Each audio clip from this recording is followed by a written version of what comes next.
Abra sua Bíblia comigo no Evangelho segundo escreveu João, capítulo de número 10. Louvado seja Deus.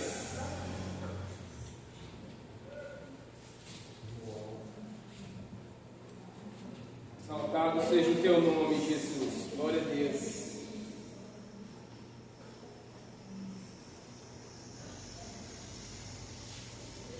Eu vou ler a partir do versículo 16 e eu peço que os irmãos acompanhem com atenção. Apesar de tratar o texto inteiro, eu vou ler apenas 3 versículos, porque é uma leitura bastante extensa. Diz assim: eu ainda tenho outras ovelhas que não são deste aprisco, as quais devo da mesma maneira trazer. Elas ouvirão a minha voz, e haverá um só rebanho e um só pastor. Por esse motivo o Pai me ama, porque eu entrego, eu dou a minha vida para retomá-la. Ninguém tira a minha vida de mim. Ninguém tira a minha vida de mim. Antes eu a entrego de espontânea vontade. Eu tenho poder para entregá-la e poder para retomá-la.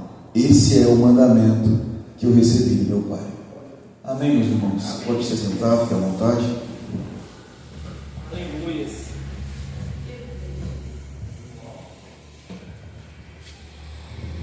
Amados irmãos, para entendermos o peso do que esse texto representa, do que Jesus está dizendo na carta, aliás, no livro de João, capítulo 10, versículos 16, 17 e 18, nós precisamos olhar para o que aconteceu alguns momentos antes de Jesus pronunciar essas palavras.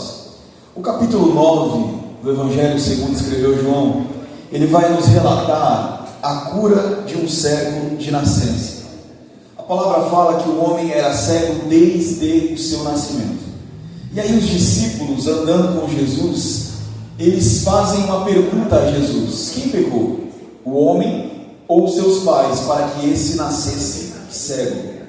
A resposta de Jesus é categórica: nem o homem e nem os pais. Este homem é cego para que a glória de Deus se manifeste. Amém? Então ele cura um cego de nascença, só que o dia da cura é sábado, e a lei diz que ninguém trabalha no sábado. E aí a reação dos líderes religiosos da época, os fariseus, é estonteante, porque eles ficam incomodados não com o fato de um homem que passou a vida inteira sem enxergar, agora estar vendo, mas o que incomoda aqueles homens é o fato de Jesus estar realizando uma cura no sábado.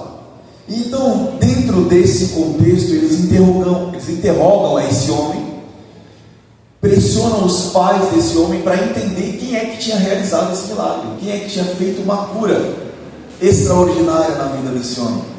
E aí depois eles expulsam esse homem da sinagoga, porque aquele homem demonstra um afeto por Jesus, demonstra crer em Jesus.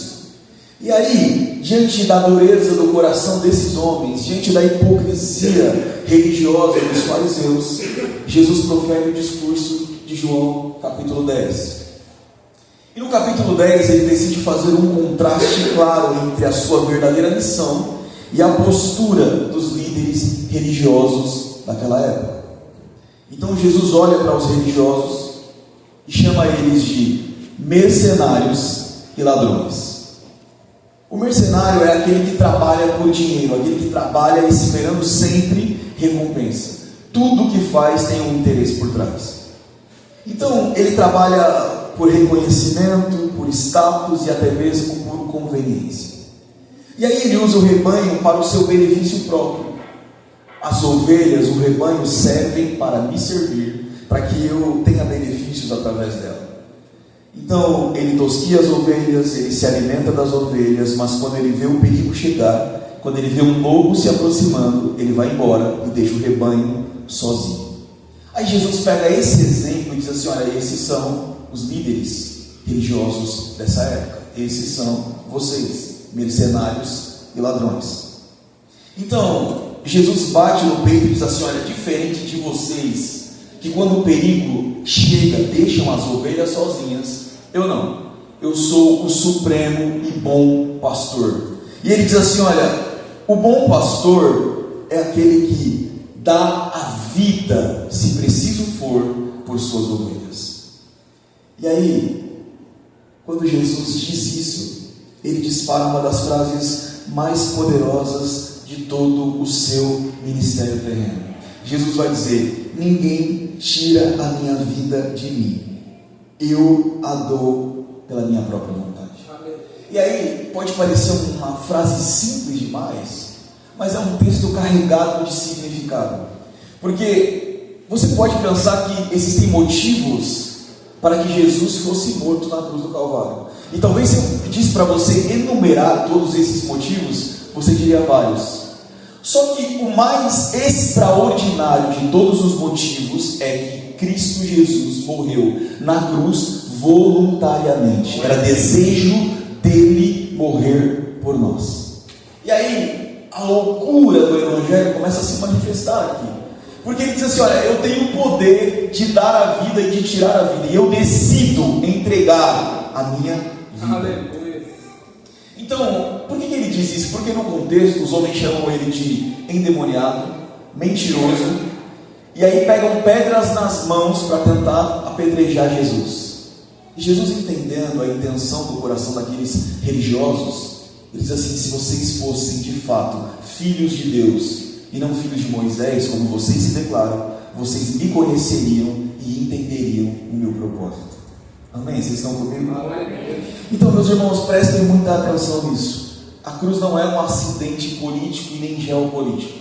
A cruz é a vontade soberana de Deus para nós. Jesus não foi uma vítima indefesa de uma conspiração entre Judas e os religiosos. Jesus foi alguém que voluntariou-se para a morte.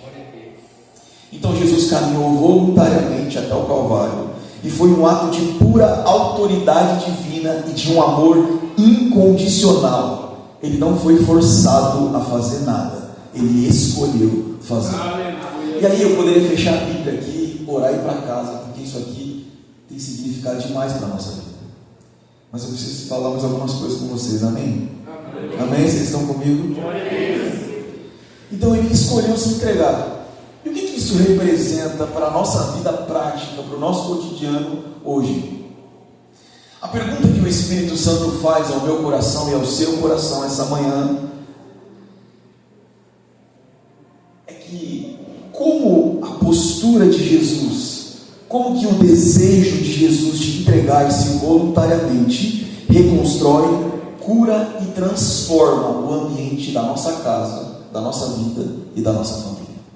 Como que o ato de Jesus entregar a vida transforma não só a minha consciência de um pecador para alguém salvo, mas transforma a estrutura da minha vida, que alcança os meus filhos, a minha esposa, o meu esposo, a minha casa, os meus amigos, o meu trabalho, alcança a minha vida como um todo. Como que isso influencia na minha história? Porque, olha que interessante, ontem eu estava refletindo nesse texto, e eu comecei a lembrar de uma situação interessante, porque existe um diagnóstico moderno que nós podemos identificá-lo tão rapidamente, porque as pessoas, presbítero Robson, elas se dedicam muito em ter atos de bondade, atos de caridade. Se você vai para a rede social, você vê pessoas falando de amor, falando de generosidade, falando de caridade, falando de serem voluntários. Tem uma frase muito conhecida de uns anos para cá que é: mais amor. Vocês não sabem essa frase? Desculpa. Mais amor, por favor. Ninguém sabe essa frase, não é possível, não? Pois é, essa frase que ninguém sabe aqui hoje, ela é bem usada nas redes sociais. Fiquei sozinho nessa. Enfim, mas vamos lá. Então, vamos ver como é que funciona o mundo moderno hoje. A nossa sociedade moderna, ela idolatra a caridade, mas uma caridade reativa, sabe? Então, eu preciso identificar a necessidade para que eu me volte a ela. Então, vamos pensar no seguinte: muitas vezes a igreja, ela também é reativa. Porque se entrar alguém aqui necessitado de uma cesta básica, a gente se coça, vai atrás e faz alguém trazer uma cesta básica para amparar alguém que está necessitado. Então, está sendo reativo. Eu vejo uma necessidade e eu corro atrás de supri-la. Então, o slogan do mundo é: faça o bem sem olhar quem. mais amor, por favor. São frases bonitas, mas são frases superficiais. Por quê? Porque revela que eu só me movo dependendo da necessidade de alguém. E aí o problema, até aqui não tem problema nenhum. Se você ver uma necessidade e desejar supri-la, tem problema nisso, sim ou não? Não, problema nenhum.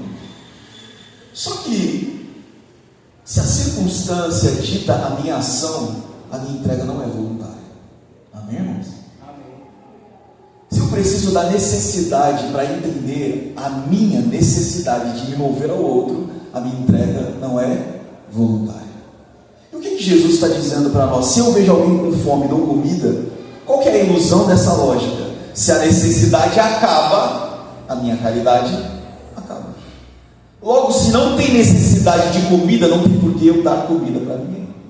Logo, se não há fome, eu não preciso me preocupar com a fome de ninguém. Só que quando a gente parte para o Evangelho, a lógica de Jesus não é eu faço simplesmente porque vocês necessitam, não. Eu faço porque eu decido fazer. Então, na ótica do Evangelho, não é a necessidade que gera a prática, mas é quem eu sou que gera a prática. E na prática, o que isso quer dizer? Porque no mundo moderno, quando alguém necessitado se mostra ingrato, o que acontece com o meu coração? Eu falo, o quê? Esse aí eu não ajudo nunca mais na vida. Esse aí não vai, esquece, eu não estendo a mão para ele, mas nunca. Porque se a necessidade gerou a prática, eu estou sempre esperando o reconhecimento. Se a necessidade gerou a prática, ela não diz respeito a quem eu sou, ela diz respeito a um ato de bondade que eu acredito que preciso ter para atrair a atenção de Deus. E se o meu ato de bondade é na intenção de atrair a atenção de Deus, eu entendo, eu não tenho a atenção dele. E eu faço alguma coisa para que ele me veja, para que eu me mostre, para que ele me reconheça. Mas aí o texto bíblico diz que o bom pastor, aquele que dá a vida pelas ovelhas, ele o faz voluntariamente. E o que isso significa? Que se ele faz, é porque tem a ver com quem ele é, faz parte dele ser alguém que se entrega voluntariamente. Aí vem o problema para nós, porque Paulo diz, aquele que serve a Cristo deve imitá-lo. E aí o problema começa para a nossa vida, porque imitar a Cristo significa seguir os passos que ele seguiu, é andar exatamente como ele andou. João lá na sua carta vai dizer, aquele que diz estar em Cristo deve andar como ele andou. Amém, irmãos? Então, se eu for por esse padrão, todas as vezes que a minha bondade não for reconhecida, ninguém mais terá bondade da minha parte. Mas o padrão do Evangelho é diferente. No reino de Deus, a prática das boas obras e o ato de servir não estão ancorados à carência, não estão ancorados ao merecimento ou não de alguém. Estão ancorados na nossa nova natureza que se manifesta a partir de Cristo Jesus. Então, guarde essa frase no seu coração. Eu não me entrego porque eu preciso ou porque a pessoa merece. Eu decido me entregar porque eu me tornei a partir do que Cristo fez na minha vida.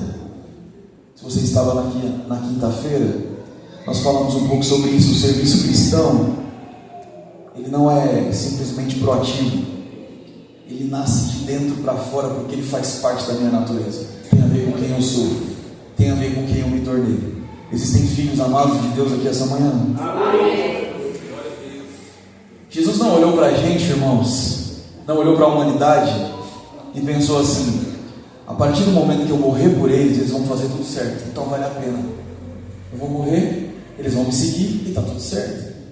Lá em Romanos capítulo 5, versículo 8, se não me falha a memória, Paulo diz que a grande e maravilhosa graça de Deus é Cristo morreu por nós quando éramos ainda pecadores.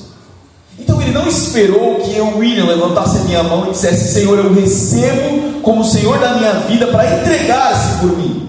A palavra diz que ele me viu com todos os meus defeitos, falhas, pecados, debilidades e disse, eu vou dar a minha vida. Mas mesmo William entregando a vida para Jesus ainda vai ter falhas, defeitos e debilidades. Mas a palavra diz que por ser fiel a Ele mesmo, A essência de quem Ele não é não muda em relação a mim quando eu mudo em relação a Ele. Glória a Deus. Amém, irmãos? Amém, Jesus. Glória a Jesus. Imagina você, para exemplificar de uma forma bem fácil de entender. Imagina você que tem uma pessoa que te odeia muito, que faz todo o mal possível para você. E aí você olha para essa pessoa e diz: poxa, eu vou entregar minha vida por ela, eu vou morrer por ela. Porque Efésios vai declarar exatamente essa realidade: mortos e perdidos nos seus próprios pecados. E aí Cristo, que naquele momento era inimigo, porque a gente não tinha nenhuma vontade de nos colocarmos diante dele, a palavra diz que estávamos mortos e depravados em nossos próprios pecados. É como se eu decidisse entregar a minha vida pelo meu inimigo. Amém? Glória a Deus. Esse perigo da frustração, e aí a gente traz para a nossa vida prática, porque eu adoro trazer a palavra para a nossa vida, porque a palavra vai me quebrando aqui também. Irmão, eu estou longe de ser perfeito, estou longe de acertar em tudo. Então, vamos trazer essa verdade para dentro da nossa casa. Vamos entrar pela porta da sala, da cozinha, do quarto. Vamos invadir a nossa própria casa e vamos trazer o sacrifício de Cristo para a nossa vivência. Amém? Vocês estão comigo? Amém. Se nós transpusermos essa lógica comercial do mundo moderno para o casamento, para a vida prática, para a vida do lar, para a criação dos nossos filhos, a nossa casa e a nossa estrutura espiritual adoece na hora. Por quê? Porque se eu servir a minha esposa, ou se ela me servir, esperando recompensa, esperando elogios, irmãos, não se sustenta. Se eu amar a minha filha, se eu recompensar a minha filha, esperando que ela reconheça o pai maravilhoso que ela tem, esse relacionamento não se sustenta. Tem dias que você vai chegar em casa cansado, e aí sua esposa vai pedir para você lavar a louça, você vai ficar com raiva dela. E você vai pensar assim: poxa, estou na rua o dia inteiro, quase que eu não saio vivo aqui, e eu tenho que lavar a louça ainda. Você vai lavar a louça. E aí tem dia que você vai pedir alguma coisa para sua esposa e ela vai querer jogar você na parede, mas está tudo certo. O que isso quer dizer na prática? Quer dizer que se eu estou esperando o resultado da minha entrega, então não tem a ver com quem eu sou, não tem a ver com quem eu me tornei a partir do que Cristo fez na minha vida. Eu estou seguindo a lógica do mundo moderno, e a lógica do mundo moderno é: eu só faço se a pessoa merecer que eu faça, e se ela não merece, eu não faço. Então, a gente pode dizer assim: olha, se eu ajudo esperando receber elogio, se eu ajudo esperando receber confetes, eu vou estar fazendo um assistencialismo emocional, eu vou estar sempre negociando. Tem um teólogo alemão chamado Dietrich Bonhoeffer. Ele cunhou um termo muito sério que ficou conhecido como a graça barata. Bonhoeffer dizia assim que a graça barata é aquela que quer o conforto da salvação, quer a paz do lar, quer os benefícios de ser abençoado, mas rejeita o custo de morrer para si mesmo. Se você tiver oportunidade na vida, não passe por essa vida sem ler o livro O Discipulado de Dietrich Bonhoeffer. Vale cada página. Então, ele está dizendo assim que a graça barata, ela aceita a salvação, ela aceita os benefícios, ela leva o nome de Filho de Deus, mas ela não se compromete com morrer para si mesmo, ela não se compromete com carregar a cruz, ela não se compromete com mortificar a carne, vencer os pecados, submeter-se à palavra. E aí, indo além, tem um escritor, teólogo, Richard Foster, ele escreveu dizendo assim: olha, existe um perigo de nós nos voluntariarmos no serviço farisaico. E o que seria isso? Eu vou estar sempre dependendo de aplauso e de reconhecimento para fazer o que faço. Então, o serviço farisaico, ele vai estar sempre exigindo resultados imediatos. Amém? Então, eu vou estar sempre medindo aquilo que eu fiz. Eu vou estar sempre jogando na cara as coisas boas que eu fiz. para justificar aquilo que você deixou de fazer. Então, se eu lavei a louça ontem, irmão, eu não estou dizendo que eu sou perfeito, não, porque eu faço isso às vezes. Viu? Você acha que não? Você acha que eu não lavo a louça toda e olha lá, a Michelle deixou um prato, vai lavar esse prato que eu lavei essa louça inteira. É lógico que eu faço, irmão. Só que se a graça me constrange, se for um peso para mim todos os dias, lavar uma louça porque eu entendo que eu não estou sendo tão bem tratado como deveria, será que a graça está produzindo efeito na minha mente e no meu coração? Porque eu vou me tornar uma pessoa exausta, eu vou me tornar uma pessoa ressentida, eu vou viver cobrando pelos cantos da casa alguma coisa que as pessoas nunca poderão suprir. E aí o Espírito Santo nos quebranta porque Ele nos cura, Ele nos ensina que Ele se entregou por inteiro. Então, a resposta imediata da liderança cristã da época de Jesus, aliás, cristã não, perdão, liderança religiosa da época de Jesus, eles disseram assim: olha, você está endemoniado, você é louco, você só fala bobagens. E aí Jesus olha para dentro de si mesmo e ele não se move pelo que está sendo dito a respeito dele. Pelo contrário, Jesus não pensa: poxa, eu vou me sacrificar por esse povo e eles não estão me reconhecendo. Não, peraí, daqui a alguns anos eu vou entregar minha vida na cruz. Esse cara que me chama de endemoniado, eu sou filho de Deus. Por que ele não se move pela circunstância? Por que ele não se moveu pelo que os homens religiosos estavam dizendo? Primeiro, porque ele tinha total reconhecimento da sua própria identidade. E que sabe quem é, não é afetado e nem ferido por opiniões alheias.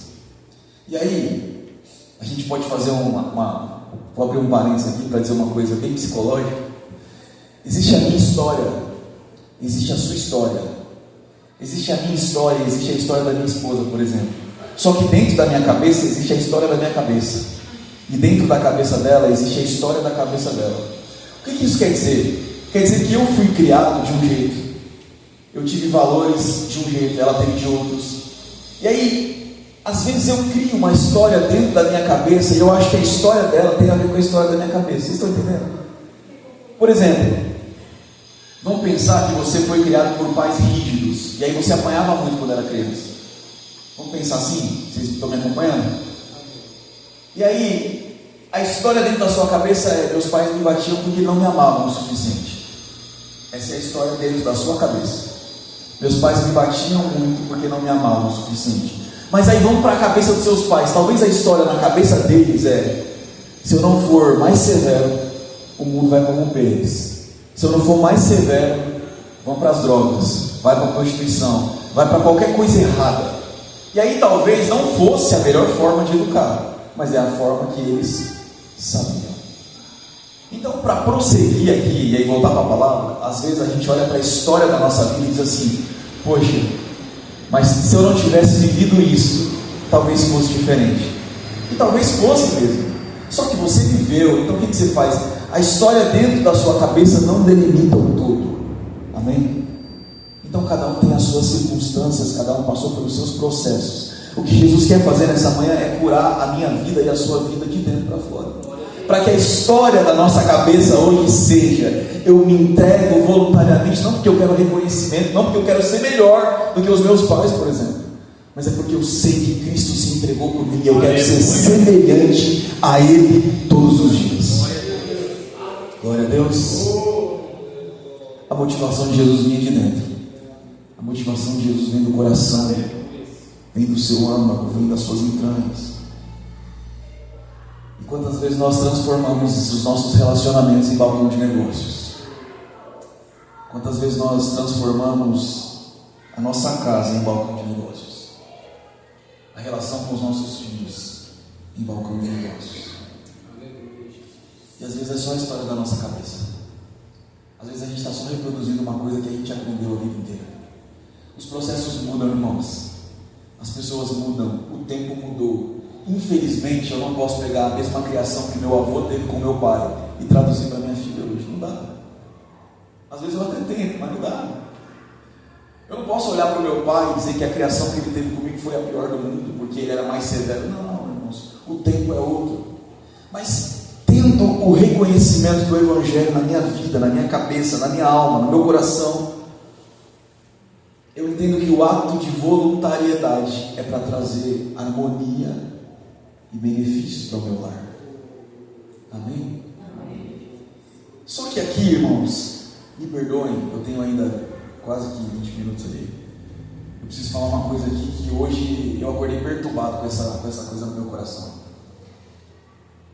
Semana passada, ou retrasada, não me recordo exatamente, mas eu estava vendo um vídeo, e aí uma irmã que sofria agressões na sua casa pelo seu próprio marido, ela procurou a liderança da igreja pedindo ajuda e pedindo para que fosse orientada sobre o que deveria fazer em uma situação em que ela estava sendo agredida pelo próprio marido. E aí, irmãos, me perdoem se você pensa diferente de mim, mas eu vou orar para que você se converta hoje. O pastor disse para ela: irmãs, vamos orar. E assim, eu tenho certeza que você viu a pastora Raquel lá no Gideões Missionários, que isso rodou pela internet inteira, e graças a Deus por essa voz e por essa mulher. Se você sofre agressões na sua casa, o lugar do seu marido não é no joelho, é na cadeia. Então às vezes a gente pode olhar para esse ato de voluntário de Jesus Cristo, que nos convida a ser voluntário todos os dias, e confundir a dinâmica da voluntariedade. Eu tenho o compromisso de entregar a minha vida, claro que tenho. Só que Jesus diz assim: olha, ninguém tira de mim, eu a dou. O que nós precisamos entender é que dar a vida não significa ser tapete para o pecado de ninguém. Dar a vida não significa ser capacho de ninguém. Dar a vida não significa se submeter a prisões psicológicas para que a outra pessoa se sobressaia. Isso não é o Evangelho. Amém, irmãos? Amém. Então, eu sei que nessa vida pastoral que a gente tenta administrar, a gente percebe que tem situações que é difícil mesmo. Só que o meu conselho para você que está enfrentando uma luta diária, para você mulher, para você marido, enfim, se você está enfrentando uma luta diária e você percebe que está para além das suas forças, entregue nas mãos de Jesus. Mas se for caso de polícia, liga o 90, tá bom? Amém? Amém. Porque tem pessoas que se relacionam com uma história, com um momento da vida. Tem pessoas que se relacionam com o passado o tempo inteiro para justificar o presente. Ah, mas há 10 anos atrás não era assim. Há 20 anos atrás não era assim. Mas se é assim hoje, a responsabilidade de salvar alguém não é sua.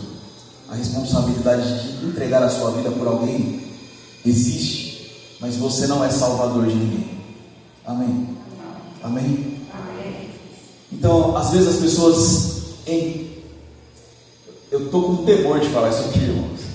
Mas às vezes as pessoas, elas ouvem pregações que talvez foram mal estruturadas, que não teve uma exegética adequada, e aí elas querem dizer para você que é só você orar que está tudo certo. Não é.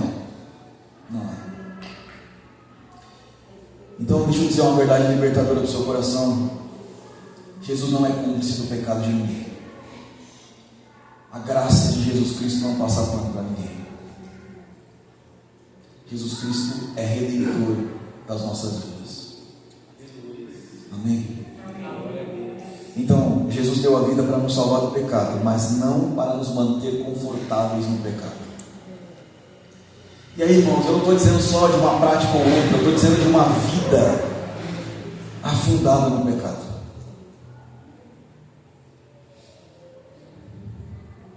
Quando Jesus diz, eu dou a minha vida, Ele está falando com lucidez, com dignidade e, acima de tudo, com autoridade de quem pode proferir essas palavras.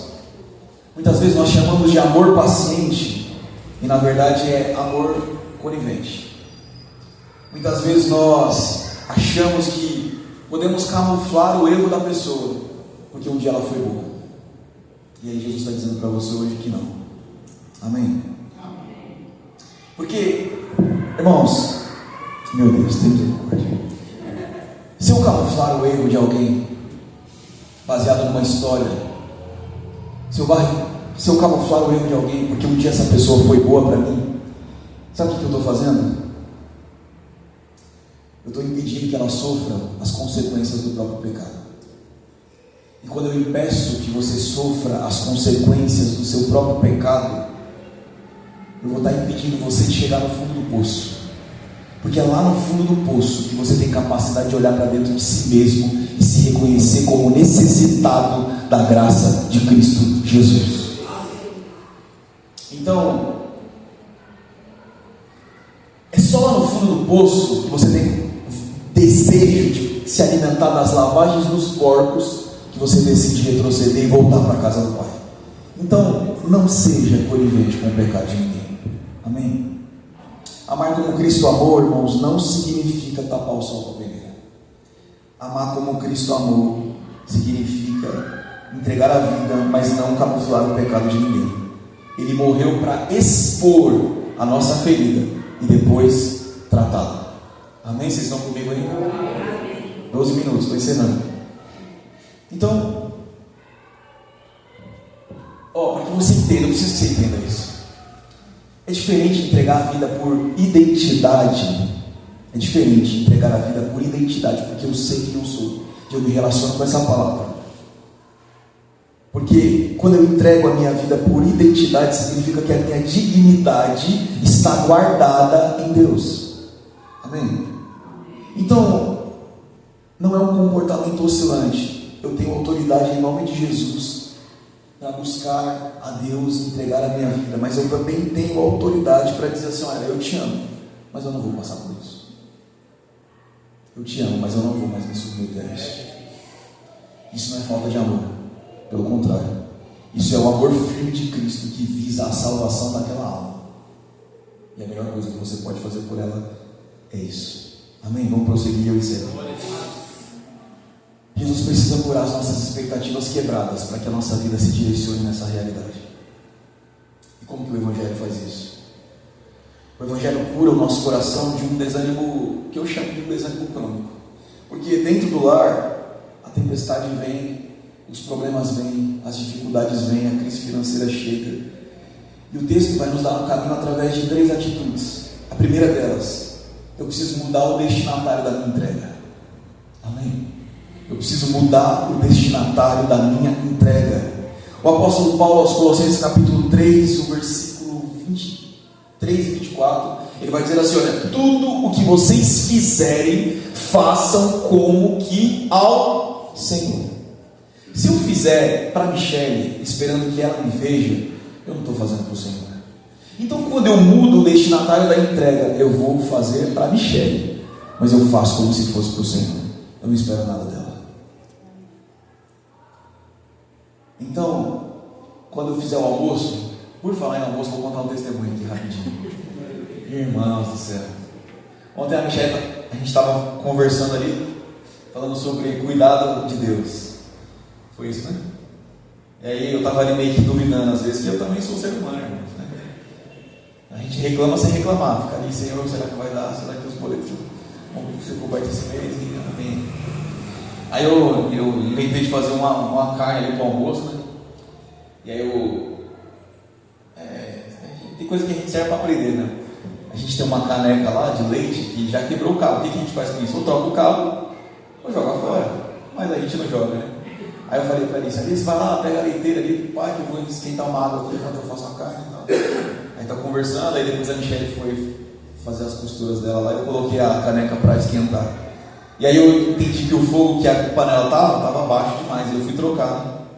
Falei: vou colocar a caneca com água fervendo aqui, e aí coloca a panela atrás aqui, tá tudo certo. Aí, irmãos, peguei um pano, coloquei na ponta da caneca e na outra ponta aqui. Quando eu segurei, o pano veio e a caneca ficou.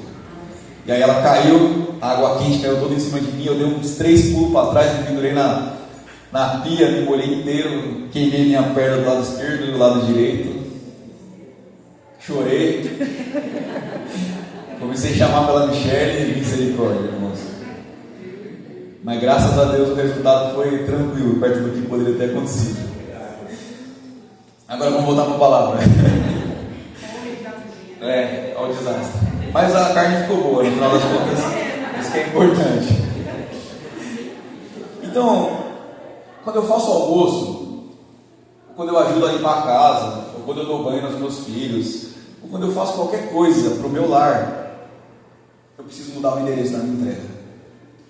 Eu faço como se fosse para o Senhor, porque na verdade é para Ele. Amém? Se o seu cônjuge de hoje não agradeceu o almoço maravilhoso que você fez, você olha para o céu e fala: Senhor, eu fiz como se fosse para Ti. Amém? Amém? Vamos fazer esse desafio? Porque você tem que ter certeza que o dono da obra, ele já aceitou sua oferta. E isso que importa. Segundo lugar, eu preciso buscar a recompensa no Pai. Sempre no Pai. Versículo 17, Jesus vai dizer assim: olha, por isso o Pai me ama, porque eu dou a minha vida. Jesus sabia que a única aprovação que ele precisava era a aprovação do próprio Pai. Então, esperar gratidão e maturidade espiritual de quem ainda está cego ou imaturo é uma armadilha.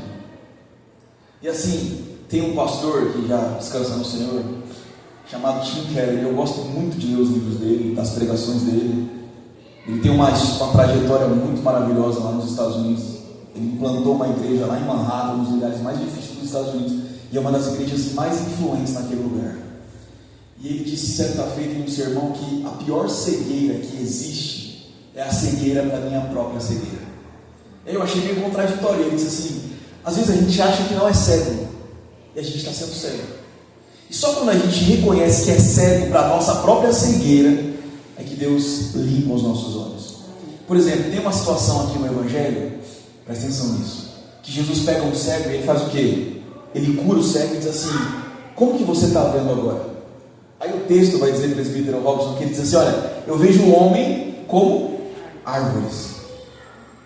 Aí Jesus poderia dizer assim: ah, tá bom, não estava vendo nada até agora, vai lá, vai com Deus. Aí quando ele responde isso, Jesus coloca a mão dele novamente e diz: e agora? Ele diz: agora eu vejo perfeitamente. O que isso quer dizer para o meu e para o seu coração? Às vezes Jesus está te dando a possibilidade de reconhecer a sua cegueira. Você de fato está vendo, só não está vendo como deveria ver. Aí Jesus olha para você e diz: e aí, filho, o que você está vendo? Está enxergando? E ao invés de você dizer: Senhor, eu estou vendo, mas está meio camuflado aqui, está meio embaçado aqui. Não, olha que eu estou vendo, eu enxergo. Jesus: está bom. Enquanto você não reconhecer que vê homens como árvores, eu não te curo completamente. Amém? Então, eu busco a recompensa no Pai. Em terceiro lugar, ativando o amor ágape, que é o amor de Cristo Jesus. O amor humano, ele sempre será condicional. Se você me tratar bem, eu te trato bem. Se você me tratar com respeito, eu te trato com respeito. Agora, o amor de Deus é unilateral. Ele não depende da reação de outra pessoa para continuar existindo. Então, parar de fazer o bem dentro de casa só porque o outro não agradeceu, não é o amor de Deus. É o amor que espera recompensas. E aí eu concluo. A gente precisa, irmãos, de mais tempo com Deus. A gente precisa de mais contemplação. A gente precisa de mais lágrimas nos olhos. Quando eu ouvi falar disso aqui, de saber que Jesus entrega a vida voluntariamente por mim, isso tem que trazer lágrimas para os meus olhos. Eu não posso olhar para essa realidade e achar que está tudo certo. Porque senão amanhã, na segunda-feira, eu vou reclamar. Eu vou acordar logo cedo reclamando de ter que ir trabalhar. Só que o fato de eu poder acordar amanhã é fruto da graça de Cristo Jesus operando na minha vida. O fato de talvez pegar um ônibus lotado é porque Jesus me permitiu mais um dia de vida. Então, o grande problema da igreja e das famílias modernas não é a falta de conhecimento. Porque a ortodoxia, ela alcança a nossa mente, o nosso coração. A gente sabe muito, tem muito conteúdo bíblico hoje na internet, nas redes sociais, na palavra, na igreja. Só que existe uma diferença entre ortodoxia e ortopraxia. Eu preciso trazer o conhecimento da prática. E quando o conhecimento invade a mente, mas não invade a vida, alguma coisa está errada. Então, quando eu olho para essa palavra aqui, eu preciso encontrar beleza e contemplação no Evangelho. Então, falta ao nosso coração crer de verdade na beleza da cruz do Calvário e entender que essa cruz alcança a minha vida como um todo. Porque a gente corre desesperadamente atrás das mãos de Deus todos os dias, mas poucas pessoas querem os pés de Jesus. E aí você vai ver uma cena maravilhosa no Evangelho, que uma mulher entra e ela joga um óleo caríssimo sobre os pés de Jesus. em lágrimas, ela enxuga com os seus próprios cabelos. E aí as pessoas olhando ali, esperando o que Jesus tinha para manifestar, elas repreendem a mulher, pensando no custo que o óleo tinha. E ela ignora qualquer circunstância e vai de encontro aos pés de Jesus, porque reconhece nele uma beleza tão maravilhosa e tão suprema, maior do que todas as coisas. O Evangelho de João, no capítulo 10, nos convida a desejarmos os pés de Jesus. E os pés de Jesus, irmãos, ele vai falar de uma rendição absoluta. É o lugar onde Maria se assentou para chorar e para ungir os pés dele. Então, o verdadeiro quebrantamento, ele não nasce pelo medo de sermos castigados. Ele não nasce através de uma regra de lista moral, de coisas que eu preciso fazer ou deixar de fazer. O verdadeiro quebrantamento nasce quando nós somos confrontados por um amor que é tão grande, tão absurdo, que se deu voluntariamente na cruz, enquanto nós ainda pecadores éramos e não merecíamos. Quando nós olhamos para a beleza da cruz de Cristo, conseguimos chorar pelo nosso próprio pecado. Sabe, porque contemplando a beleza da cruz, eu não tenho mais medo de ser pego no meu pecado. Eu não tenho mais preocupação se a igreja vai pensar alguma coisa errada sobre mim. Quando eu olho para a cruz de Cristo com beleza, eu penso, se eu pecar aqui, eu perco meu relacionamento com Ele e eu não quero isso na minha vida. Quando nós olhamos para a cruz, o nosso orgulho cai por terra. E nós paramos de exigir direito das outras pessoas. Se você entrou aqui cansada, exausta, desanimado, amargurado, talvez porque você sentiu que em algum momento ninguém reconheceu o sacrifício que você faz. Lembre-se de que o seu pastor, o bom, o sumo, o verdadeiro, entregou a vida voluntariamente e não esperou nada em troca. Ele não retrocedeu, olhou para a cruz e disse: eu vou para lá, porque ninguém tira a minha vida, eu mesmo a dou. Agora, se você tem vivido o drama de um lar disfuncional, irmãos, se você é refém de problemas, de destemperos, de vícios, de qualquer outra coisa, não camufle o pecado de ninguém. Receba hoje a autoridade e a lucidez do Espírito Santo para amar com firmeza, mas para estabelecer limites onde for necessário. E hoje vamos quebrar o nosso orgulho e vamos pedir para que o Pai mude a nossa natureza. E aí nós vamos orar para que as nossas casas deixem de ser tribunais de cobrança e passem a ser altares onde nós entregamos a nossa vida espiritualmente e voluntariamente pelos nossos e por quem se assentar na nossa mesa. Você pode ficar de pé, vamos orar a Jesus e agradecer por essa palavra. Se você estiver próximo do seu filho, da sua mulher, do seu marido, dê as mãos aí, vamos orar juntos em nome de Jesus. Senhor, eu te agradeço, Pai. Te louvo por tua bondade, por tua graça. Senhor, é a tua graça que nos mantém de pé, Senhor. É ela que nos trouxe a este lugar essa manhã. E nós precisamos, Senhor, estar conectados com essa realidade. Nós precisamos entregar a nossa vida voluntariamente, porque temos isso como reflexo da nossa natureza, nossa identidade que foi gerada a partir do que o Senhor fez por nós. Sabemos que muitas vezes iremos falhar, Senhor, e às vezes o Senhor até nos permitirá que sangremos. Às vezes o Senhor vai permitir que doa, mas é para que a gente reconheça e volte, retroceda e se submeta à tua palavra. Portanto, Senhor, que o nosso lar seja um altar de adoração ao Senhor, que seja um altar de sacrifício diário, voluntário, em nome de Jesus. Sustenta as famílias aqui desse lugar, Senhor, e aqueles que não puderam estar aqui, que sejam alcançados da mesma forma. É o que eu te peço, em nome de Jesus.